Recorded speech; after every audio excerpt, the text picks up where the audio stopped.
Acordó un nuevo fraccionamiento para la merluza, esto dentro del proyecto de ley de pesca, estableciendo una distribución de 45% para los pescadores artesanales y un 55% para la industria.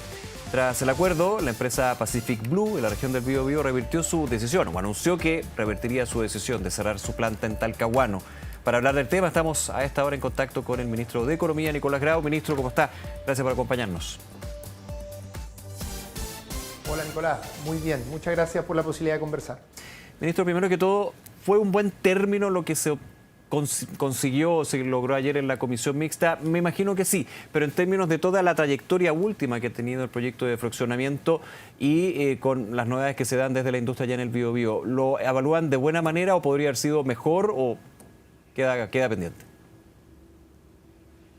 A ver, yo creo, Nicolás, que cuando uno mira la globalidad de lo que está aprobando el Congreso, todavía falta aprobar la comisión mixta en la sala del Senado, sí, claro, y en la Cámara de Diputados, pero cuando uno mira la globalidad estamos hablando de un proceso histórico. Son 22 pesquerías para las cuales, por pesquería nos referimos, ¿no es cierto?, a la distribución del congrio, de la sardina, la anchoveta, de la reineta, del jurel, de la merluza, todos los recursos marinos que son relevantes en nuestro país. Bueno, se han logrado distribuir 22 pesquerías entre el sector artesanal y el sector industrial, en todos los casos mejorando la situación del sector artesanal. Recordemos que pesquería son los productos de la pesca. Y se ha hecho además, se ha hecho, sí, por supuesto, eso me refiero, una pesquería es, por ejemplo, la anchoveta y la sardina, claro, en el norte de Chile. Eso es una pesquería, ¿ya? Entonces se ha logrado una distribución entre el sector artesanal y el sector industrial más justa de lo que existe hoy, ¿ya?, cambiando de esa manera el corazón de la ley de pesca vigente, ¿ya?, y se ha logrado hacer además de forma totalmente transparente. Todas las conversaciones han ocurrido en el Congreso respecto a cómo hacer esta distribución, ¿eh? Y en la gran mayoría, incluido el caso de la merluza que usted menciona, Nicolás, se ha logrado con acuerdos amplios. ¿Cómo se hacía esto antes? Yo quiero recordar esto. Se negociaba en otro espacio, se llegaba con una propuesta cerrada de cómo distribuir entre el sector artesanal y el sector industrial, y el Congreso simplemente aprobaba esa propuesta. Aquí, en cambio, lo hemos hecho de forma transparente, tanto en la Cámara de Diputados como en el Senado. Y en el caso de la merluza en particular, que es la única pesquería que teníamos pendiente, en la que no habíamos podido lograr un acuerdo, ayer se logró un acuerdo en que hubo un voto en contra, 1 de 10, esto es bien importante, sí, claro, 7 a favor y 2 abstenciones, ¿eh? Es decir, hubo un acuerdo bastante amplio. Esta fue una propuesta que nosotros valoramos y que compartimos en su diseño como ejecutivo, pero que fue presentada por 3 senadores de todo el espectro político. Y fue eso lo que permitió llegar a un acuerdo que mejora el sector artesanal y al mismo tiempo permite que la empresa que había anunciado un cierre ahora anuncie que no va a cerrar. Ahora, ¿qué hace el acuerdo específicamente en el caso de la merluza? Porque creo que la forma en que tú lo presentabas, Nicolás, es correcta pero incompleta. Sí, y eso quería el proyecto dice, queremos llegar a el 50 y 50. Sí. Ese es el valor final al que se quiere llegar. Se parte en 45 para el sector artesanal y se define una gradualidad, una forma de llegar a ese 50%. Y la gradualidad, el mecanismo de esa gradualidad es que a medida que la cuota global vaya creciendo, es decir, el total que se puede pescar vaya creciendo, todo ese aumento va para el sector artesanal hasta que se llegue a ese 50%. Y si baja de la situación actual, no disminuye del 45%, sino que se mantiene en un 45% como el mínimo. Es decir, parte en 45 y busca llegar al 50% con esa gradualidad. Ahora, ministro. Quiero decir que, dicho sea de paso, sí, adelante. Sí, perdón, para seguir la línea, perdón la interrupción. Ahora, no me quiero quedar con los guarismos, los porcentajes, pero claro, usted dice, y efectivamente, si se supera la cuota anual de 35.000 toneladas, se llega hasta 50-50, que era un tema que se había discutido también. Pero de todas maneras, del inicial, insisto, del inicial proyecto, la intención del gobierno sobre la merluza, se daba un 60% a los artesanales y un 40% a la industria. Y finalmente terminamos con una industria que tiene 45% y los artesanales 55%. O sea, igual hay una diferencia con respecto a la idea inicial. ¿Qué es lo que cambió ahí? ¿Fue el tema de la polémica por el dato desactualizado? ¿La situación de Pacific Blue? No, eso es que es incorrecto ese... Perdón, industriales 60 inicialmente, artesanales 40, perdón. Sí. A ver, ¿qué es lo que existe actualmente en la ley vigente? La ley vigente dice 40% para el sector artesanal, 60% para el sector Eso. industrial.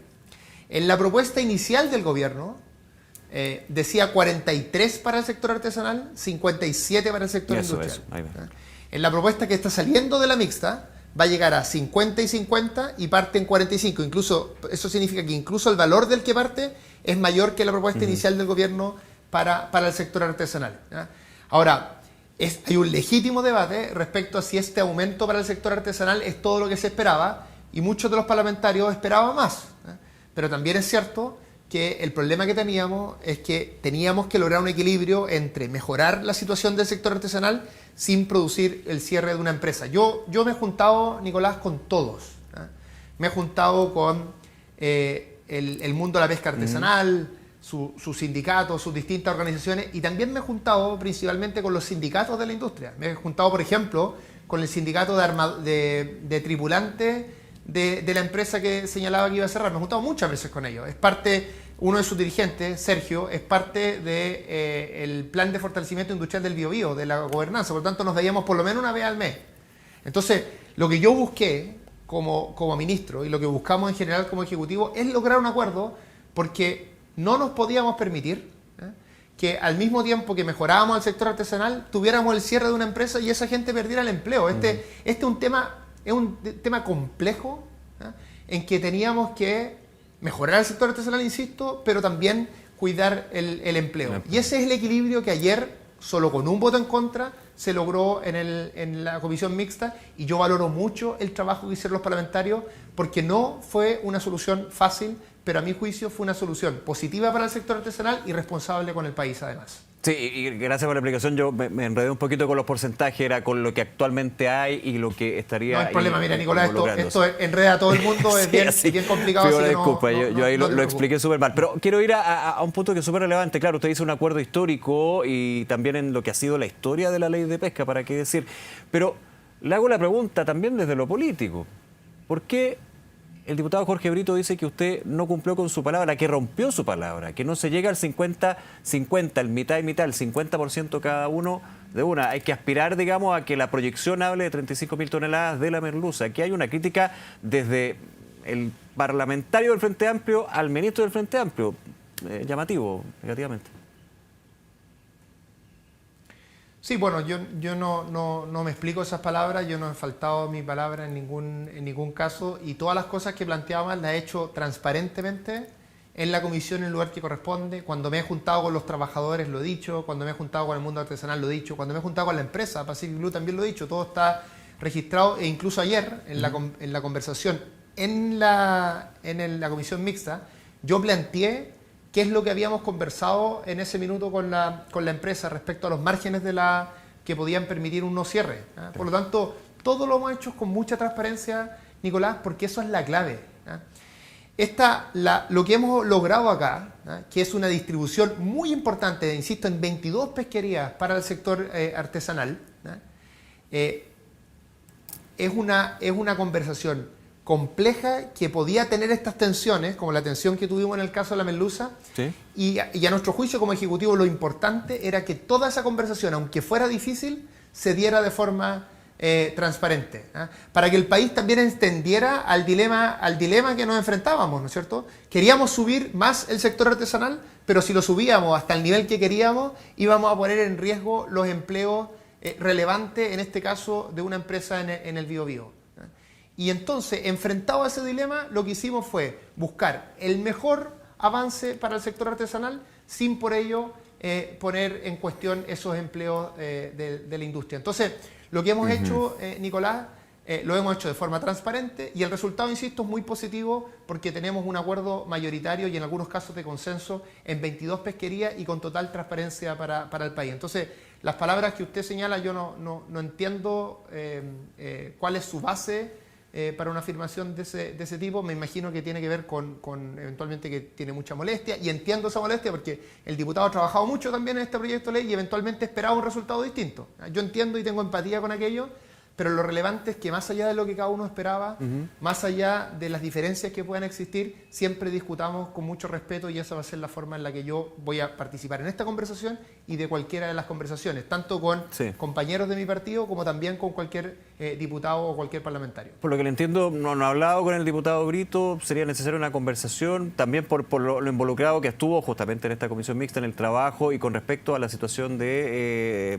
lo que tiene que ver con el Biobío específicamente. Él alegaba en su minuto, lo habló acá, lo habló en distintos puntos, que lo que hacía Pacific Blue con este anuncio de cierre de la planta por la situación del proyecto con respecto a la merluza era casi un chantaje. Sí, a ver, a mí no me corresponde calificar lo que hace cada una de las partes, Nicolás, pero lo que yo tuve como ministro de Economía es el anuncio de una empresa que bajo ciertas condiciones iba a cerrar. Y lo que corresponde como ministro, insisto, de Economía, por mi lado, no es especular, no es decir, por ejemplo, no voy a tomar en consideración lo que se me está planteando porque puede ser un bluff, porque hay cientos de personas que están jugando su trabajo con eso. Entonces, lo que corresponde de mi lado es tratar de buscar un acuerdo, insisto, de forma transparente. Yo nunca he escondido que existe este dilema, sino que de cara al país hemos señalado que era importante llegar a un acuerdo que nos permitiera hoy estar satisfechos respecto a lo que ocurrió en todas las pesquerías. Y eso es lo que hemos realizado. Y creo que, insisto, cuando está en juego los empleos de las personas, uno tiene que ser muy responsable. Y acá, aprovechando la pregunta que tú me hacías antes, Nicolás, está mejorando el sector artesanal. Quiero que todos entiendan aquello, ¿no es cierto? Va a llegar en régimen de 40% que tiene en la actualidad a 50%. Sí, claro. Y va a partir en 45% y va a llegar, insisto, gradualmente a ese 50% a medida que mejore la situación del recurso. Y además, en el mismo acuerdo, hemos generado condiciones para que mejore el recurso, en particular un esquema más exigente de fiscalización de la pesca ilegal, tanto del sector industrial como del sector artesanal. Es decir, hemos generado condiciones para que el recurso mejore y de esa manera el sector artesanal pueda llegar al 50%. Entonces, si todo sale bien, va a moverse en algunos años de 40% a 50%.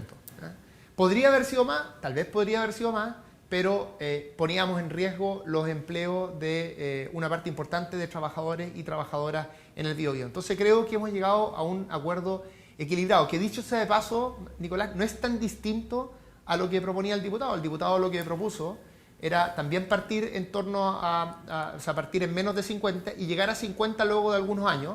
La única diferencia está en el mecanismo de gradualidad. Sí. En un caso es una gradualidad que ocurre de forma segura a medida que pasan los años. En otro caso es una gradualidad que depende de la situación global del recurso. Yo creo honestamente que no son diferencias tan grandes como que expliquen en el fondo el tipo de declaraciones que han existido. Pero mire, más allá de aquello, aquí yo creo que lo importante para el país es que hemos logrado acuerdos amplios en la mayoría, en todas las pesquerías, en algunos casos incluso con consenso, y esto nos va a permitir tener por primera vez una distribución de los recursos marinos que son de todas y todos los chilenos de forma justa y que fue discutida transparentemente de cara a todas las chilenas, a todos los chilenos. Incluso los momentos difíciles, las decisiones difíciles, todas ellas fueron discutidas de forma transparente. Y yo tengo la tranquilidad que en cada una de las decisiones y políticas que hemos impulsado siempre hemos puesto por delante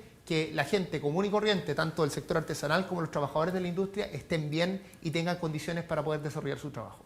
Ministro Grau, en los minutos que nos quedan y agradeciendo su tiempo, en otro tema, ¿le preocupa a usted como ministro de Economía que se esté poniendo en duda reiteradas veces el acuerdo SQM-Codelco, Codelco-SQM con respecto al litio? Recordemos que de hecho el Salar de Atacama, las pertenencias mineras de Corfo, están aquí expuestos en esta asociatividad público-privada. Desde lo político, escuchamos a la candidata del Partido Comunista, Janet Jara, que dijo, bueno, ok, pero yo hacer negocios con SQM, eso es lo que a mí me complica. Desde la derecha también Evelyn Matei, que lo puso en duda, que iba a revisarlo. ¿Le preocupa eso? Mire, Nicolás, yo creo que lo importante acá, y esto también a propósito de lo que conversábamos antes, tiene el mismo, yo diría, la misma impronta de transparencia y de ser muy claro al país. Cuando el presidente anunció por cadena nacional la Estrategia Nacional del Litio, dijo todas las cosas que iban a suceder. Y después nosotros, incluyendo justamente la posibilidad de que Corfo generara condiciones para que Codelco pudiera hacer esta negociación con SQM y lograra diversos objetivos que se cumplieran. También habló de la producción en otros salares, también habló de los salares protegidos, también habló del Instituto Tecnológico que va a hacer investigación tanto en litio de salares, y todas esas cosas han ido ocurriendo. Entonces, lo primero que me gustaría decir es que la Estrategia Nacional del Litio es una política maciza que ha ido avanzando en todas sus dimensiones. Ahora, menos la Empresa Nacional del Litio que ya se desechó. En 10 años. No, lo que pasa es que lo que estaba detrás de la idea de la Empresa Nacional del Litio era que el Estado participara en la producción. Sí, claro. Y lo que nosotros generamos fue condiciones para que el Estado participara en la producción mucho más rápido de lo que lo hubiera hecho la Empresa Nacional del Litio, porque lo va a hacer a través de Codelco y Enami. Por lo tanto, el objetivo se cumple. Se cumple aumentando la producción, protegiendo más el medio ambiente, porque las superficies protegidas pasan de 8% a más de 30%, mejorando las tecnologías y además investigando más, generando más innovación. Y en particular respecto a este tema, nosotros siempre hemos sido muy claros, Nicolás, y en la medida que si alguien quiere conversar aquello y ver esos datos con más detención, por supuesto que lo podemos conversar. Era razonable que existiera la posibilidad de una negociación de este tipo, porque eso no iba a permitir acelerar las inversiones de aquí al 2030, no iba a permitir acelerar además los estudios de impacto ambiental que permitan, entre otras cosas, someter a la evaluación ambiental las nuevas tecnologías que van a tener un impacto menor en el salar, permitía aumentar la producción de aquí al 2030 y además permitía que de 2031 en adelante no tuviera que llegar un nuevo operador de la nada y por tanto se mantuviera la producción, no tuviera lo que nosotros llamábamos un valle productivo. Nosotros cuando hicimos este análisis como ejecutivo durante el 2022, Nicolás, identificamos que íbamos a perder en torno a $10.000 millones si no aprovechábamos en el fondo la posibilidad de hacer este acuerdo en los términos que se planteó. Y además, esto permite que el Estado, a través de su empresa, digamos, ícono y de una empresa que es líder mundial en materia de cobre, ahora no solo sea líder mundial en materia de cobre, sino que desde el 2025 probablemente vaya a ser también líder mundial en producción de litio. Entonces, acá había una decisión aquí lo que hubo es una decisión que se tomó por parte del Ejecutivo para generar las mejores rentas y el mayor beneficio para las y los chilenos. Fue una decisión pragmática, pero poniendo en el centro el bienestar de las y los chilenos. ¿Ya? Y dicho sea de paso, algo que pocas veces se enfatiza, acá lo que se le dijo a Codelco en su minuto, le dije, mire, usted puede buscar un acuerdo con SQM, pero si usted encuentra que ese acuerdo con SQM no es positivo, y usted puede encontrar otra empresa con la cual asociarse desde el 2031 en adelante, usted puede hacerlo. Entonces se le dio a Codelco, digamos, suficiente libertad para, con toda esa libertad, buscar el mejor acuerdo para Codelco y a través de ello buscar el mejor acuerdo para el país. Y ese acuerdo, con esas condiciones, con toda esa libertad y ese marco amplio, fue aprobado de forma unánime por el directorio de Codelco, que ha sido nombrado durante distintas administraciones y que tiene a gente sumamente capaz y con una gran trayectoria. Entonces, creo que hay que confiar en lo que hemos avanzado. Nosotros estamos muy contentos de este protagonismo que ha tenido Codelco y creemos que es una empresa que, como siempre ha sido, no le ha fallado al país, ya ha logrado un avance muy importante. Ahora todavía quedan pasos que realizar y esos pasos se están llevando a cabo de buena manera. Ministro Nicolás Grau, nuevamente, gracias por esta entrevista, que le vaya muy bien, ministro. Al contrario, Nicolás, gracias a ti. Y solo decir que además ayer también aprobamos en la Comisión de Hacienda permiso, que sigue avanzando, y aprobamos el proyecto de ferias libres en la Cámara de Diputados y Diputadas. Así que fue un día lleno de buenas noticias en términos legislativos para el país y por tanto también para el gobierno. Muy bien eso. Que le vaya muy bien, ministro. Gracias.